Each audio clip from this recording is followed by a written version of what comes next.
Boa noite. É chegado o momento de iniciarmos o estudo do livro A Obsessão e o Movimento Espírita.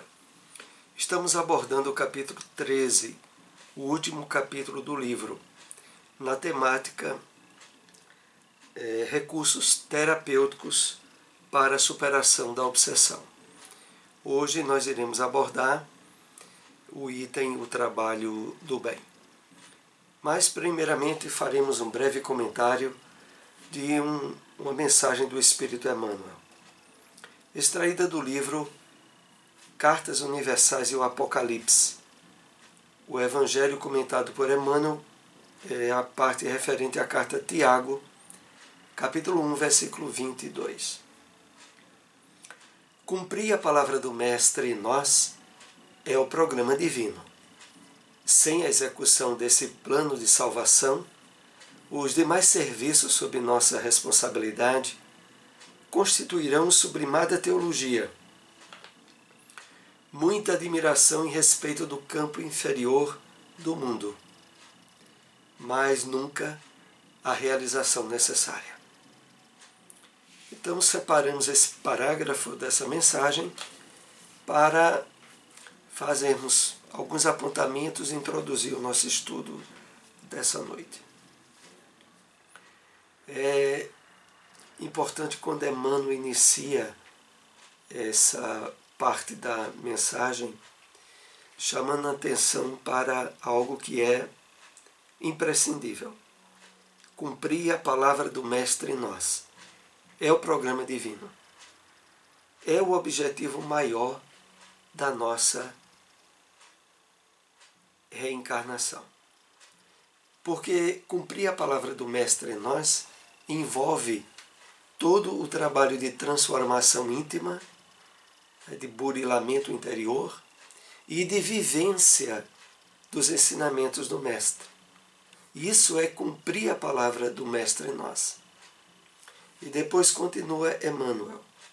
Sem a execução desse plano de salvação, interessante é que analisarmos, o trabalho de evangelização interior, na vivência que pautemos no dia a dia, é um verdadeiro plano de salvação, estabelecido pelo Mestre no seu Evangelho. Mas salvação de quê? Das ilusões da matéria, salvação do materialismo, salvação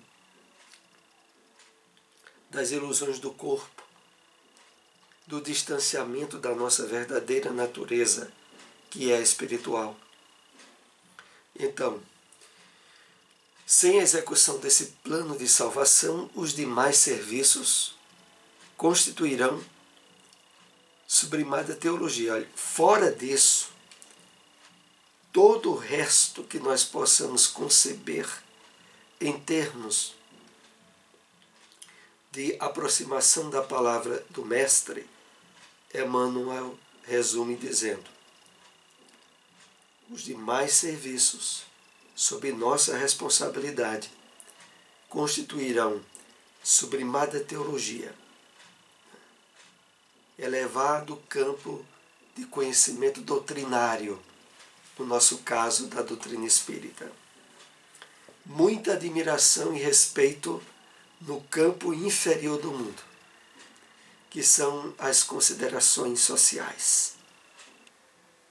A atenção e o respeito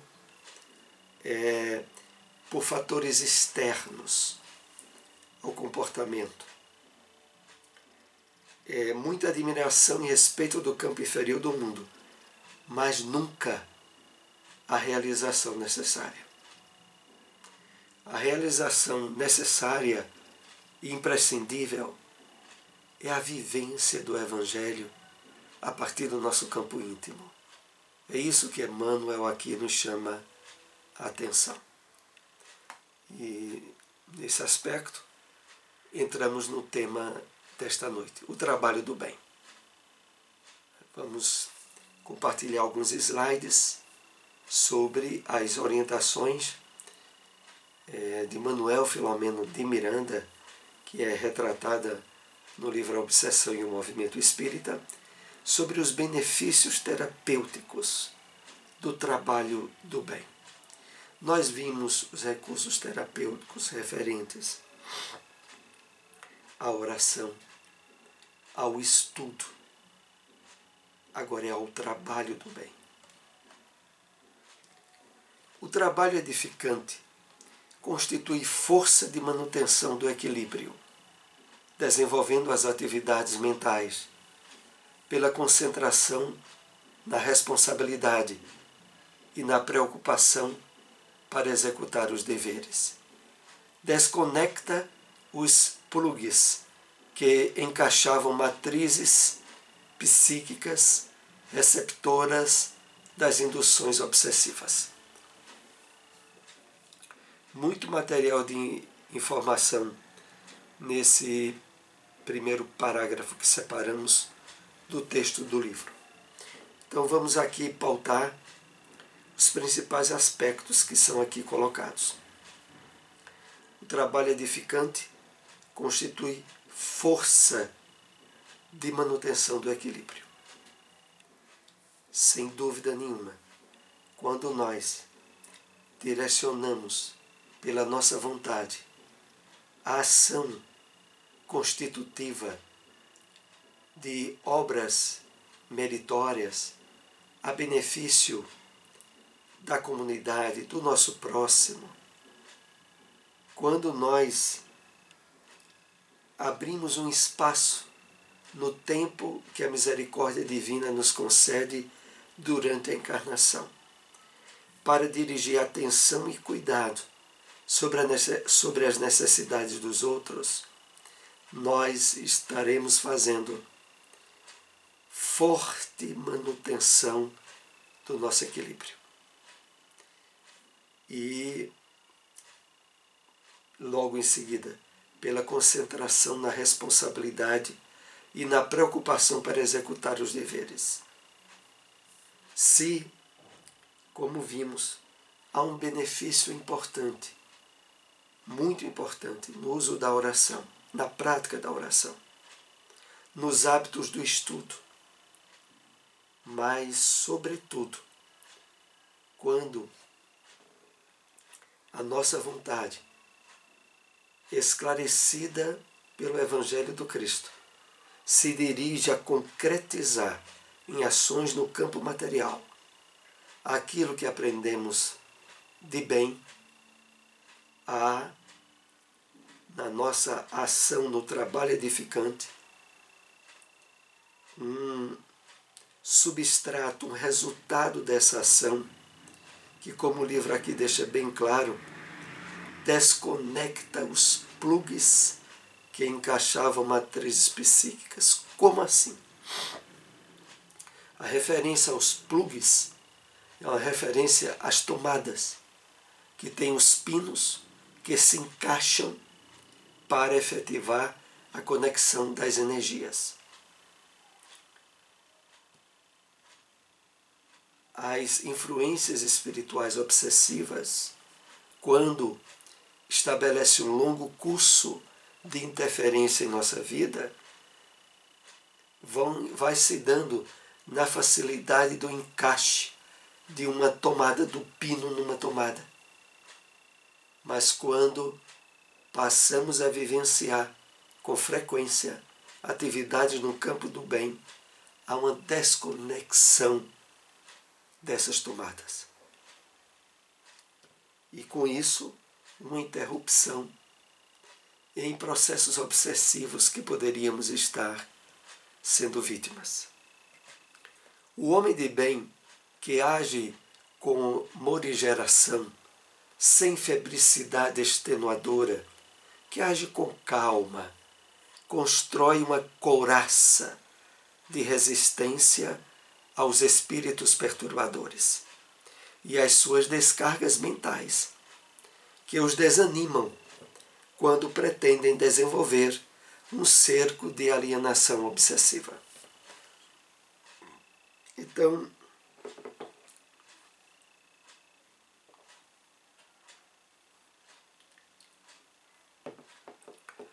ao estabelecimento na medida em que nós passamos a ter constância na nossa ação do bem, de como uma constituição de uma coraça, de uma proteção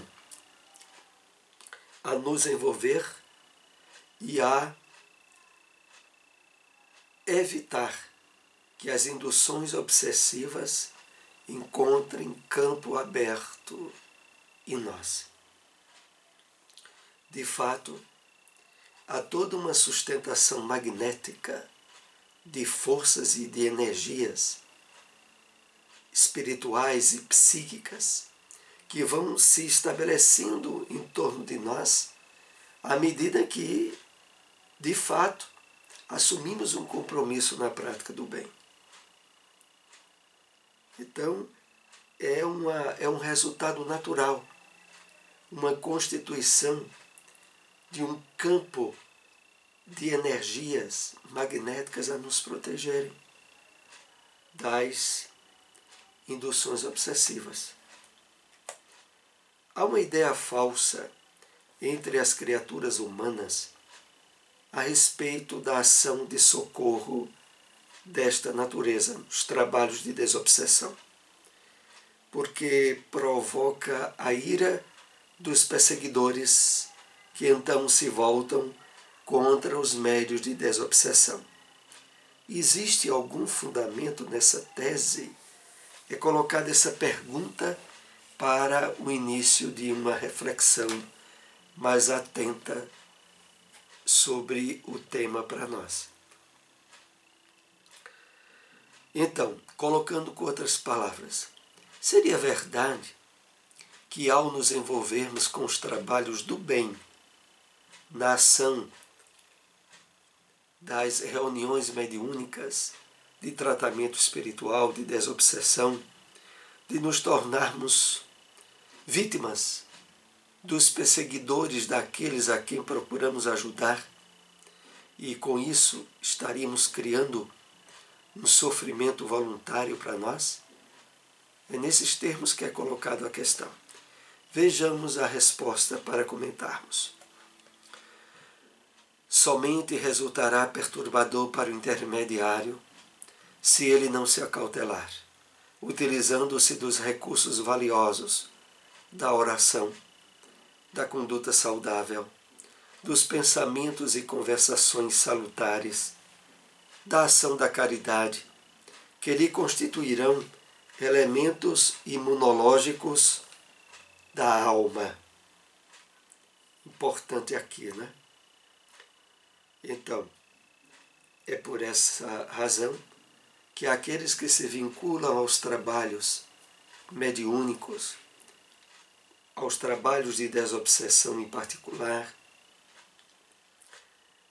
passam necessariamente, de forma antecipada, por todo um trabalho de evangelioterapia,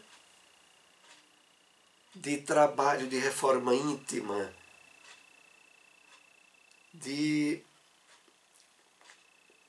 estabelecer, pelo conhecimento da revelação espírita, as bases e os alicerces para lhe dar firmeza ao envolver-se no trabalho do bem na reunião mediúnica. E aqui são assinalados os recursos de acréscimo que todos aqueles que trabalham nas reuniões mediúnicas devem estar realizando. Então, recursos valiosos da oração, da conduta saudável, do comportamento, dos pensamentos e conversações salutares, positivos, da ação da caridade. Se estiver usando esses recursos, não há problema nenhum, dificuldade de acréscimo nenhuma pelo esforço do trabalho no bem. Mas não podemos, ou não é recomendável, envolvermos-nos em atividades terapêuticas de socorro espiritual, de desobsessão, sem não termos antecipadamente realizado o trabalho de reforma íntima conosco mesmo. Que aqui é bom salientarmos. É um trabalho que começa e não tem término.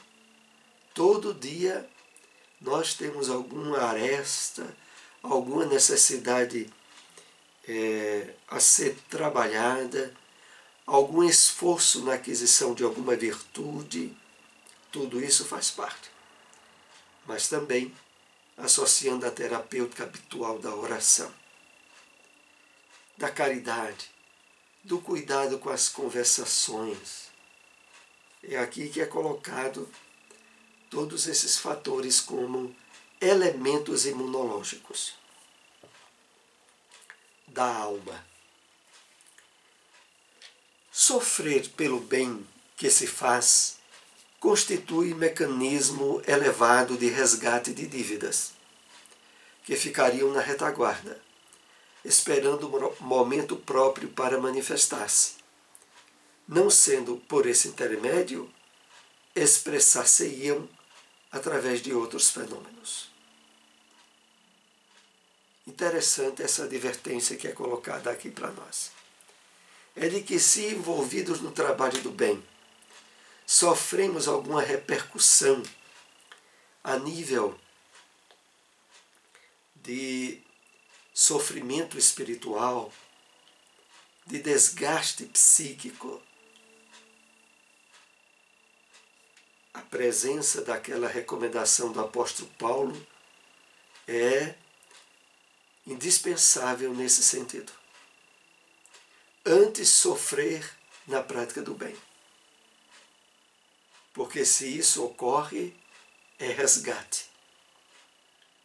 Indispensável, que seria bem mais difícil de realizarmos se não estivéssemos na prática do bem. Então, afastemos completamente qualquer receio, qualquer dúvida sobre o trabalho de ajuda a pessoas que estão passando por sofrimento obsessivo, abrindo campo para achar que poderíamos ser vítimas também dos espíritos que perseguem essas pessoas. Essa hipótese tem que ser colocada de lado. Porque, primeiro, nos foram passados os instrumentos para o fortalecimento nosso e evitarmos que isso nos ocorra. E, em segundo lugar, se excepcionalmente ocorresse, encarássemos como resgate necessário de alguma questão nossa que ficou no passado para ser regularizada. E se não fosse assim, iria ser em outras circunstâncias e muito provavelmente de forma mais difícil. A prática do bem, em qualquer expressão em que se apresente, fortalece o seu agente, dignifica-o, gera simpatia dos espíritos nobres que passam a assisti-lo, como é natural, entre os quais os guias espirituais dos socorridos. Então aqui vai se ampliando a constatação dos elementos altamente positivos na prática do bem. É uma prática que, ao mesmo tempo, dignifica quem o faz, gera simpatia dos espíritos benfeitores, que passam também a nos assistir, e, além deles, os guias espirituais daqueles que foram socorridos através de nós, no trabalho mediúnico. Então, que maravilha, não é? Aspectos só positivos para o trabalho do bem. quanto mais se entreguem os médiuns sérios e devotados ao ministério da caridade, mais se encontrarão em sintonia com as esferas elevadas, aurindo energias benéficas para o desenvolvimento moral, em cujo programa se encontram inscritos.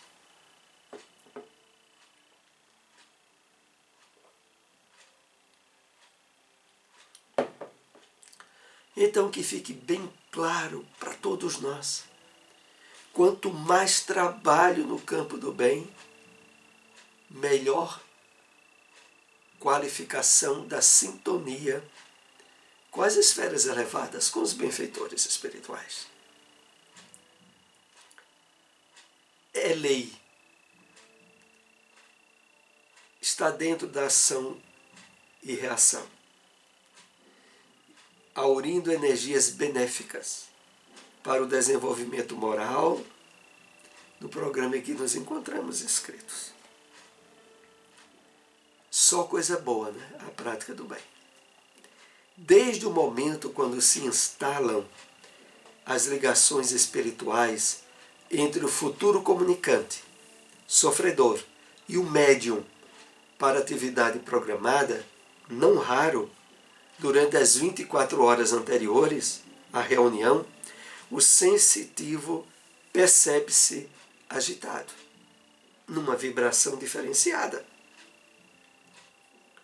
Então, é relativamente comum que, pela aproximação de espíritos em necessidade, que vão se comunicar através do médium na reunião mediúnica do dia seguinte, desde 24 horas antes da reunião, é comum, ao aproximar-se esses espíritos dos médiuns, gerar certo desconforto vibratório. A espiritualidade benfeitora permite que isso aconteça por dois principais motivos. Primeiro deles, pelos benefícios que aquele espírito de necessidade já começa a receber em termos vibratórios do médium pelo qual ele vai se comunicar. É evidente que aqui esse médium tem que estar pautado dentro das linhas do Evangelho, do pensamento elevado, da vibração positiva. Então, esse é o primeiro ponto. O segundo ponto é porque essa aproximação facilitará na hora da reunião a comunicação se dar de forma mais espontânea ainda, ao mesmo tempo em que vai permitir um melhor controle do médium sobre aquilo que o espírito vai comunicar durante a reunião. Então, é dentre esse aspecto que o médium, muitas vezes, sente certas vibrações descompensadas, desagradáveis, horas antes de iniciar essa reunião mediúnica. Educado psiquicamente, robustece-se na lógica do benefício que irá propiciar, não se permitindo perturbar pelas vibrações emitidas pelo agente desencarnado, sentindo-as diluir-se pouco a pouco, sendo filtradas estas energias pelo perispírito do médium. Então, prosseguindo com o esclarecimento anterior, Manuel Filomeno diz o seguinte: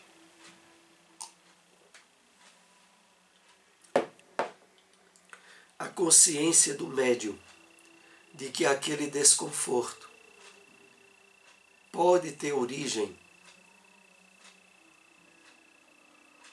em desequilíbrios de espíritos que vão ser ajudados por ele, percebendo isso, usando o raciocínio, facultará, como aqui é colocado, educado psiquicamente, robustece-se na lógica do benefício. Se sentirá mais fortalecido por saber que aquele desconforto é para ajudar alguém, sentindo logo em seguida diluir-se pouco a pouco, porque ao mesmo tempo em que essa consciência da razão desse desconforto, ato contínuo, essas vibrações começam a diminuir o seu peso de desalinho, e o médium vai perceber que é como, e de fato ocorre, uma espécie de filtro vibratório através do corpo espiritual do médium. Então aquelas energias a princípio chegam mais densas pelo espírito perturbado. O médium tem ciência disso, utilizando do pensamento elevado e da prece, vai diluindo aquelas energias que pouco a pouco vai deixando de ter aquele desconforto. Essa ocorrência será sempre benéfica ao médium, porque ele diminuirá a cota de débitos para a recuperação moral.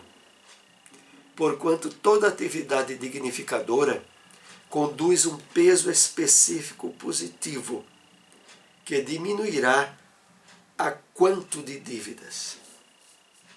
Vamos entender.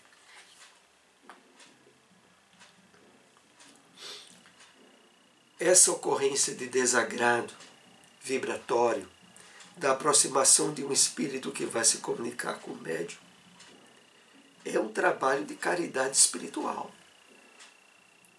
e de conquista de créditos por parte do médium, diminuindo os seus débitos do passado. Porquanto toda atividade dignificadora conduz um peso específico. Toda ação do bem, ela se traduz em termos espirituais e magnéticos em um certo peso energético positivo, que diminui a quantidade de dívidas que trazemos do nosso passado encarnatório. Assim sendo, quanto mais se dedique o instrumento mediúnico ao atendimento dos espíritos obsessores, aos sofredores em geral, mais fiéis serão as suas captações em relação aos nobres mentores do mais além. Então, na medida em que vai se desenvolvendo o trabalho de socorro aos espíritos em necessidade, o médium adquire maior campo de amparo dos benfeitores espirituais. E, naturalmente, esse amparo se traduzirá em captações, em ligações, em termos de sugestões, de conselhos, de advertência que vem para o médium, originado nos nobres mentores do mais além.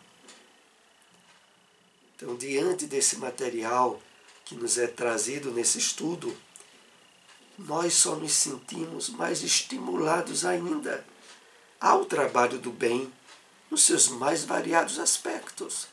Inclusive lembrando que médium somos todos nós, inclusive os espíritos desencarnados. É claro que aqueles que trazem a mediunidade ostensiva, quando utilizam essa mediunidade no trabalho mediúnico espírita, tem um resultado, tem uma produção de ajuda mais elastecida, mas não deixa de todos nós, através das ligações mentais, sermos médios e da nossa ação no bem aos outros, trazer benefícios que pela lei divina repercutem em todos nós. Assim chegamos ao final do estudo dessa noite, agradecidos àqueles que nos acompanharam. Se possível, compartilhem essas informações. Uma boa noite a todos.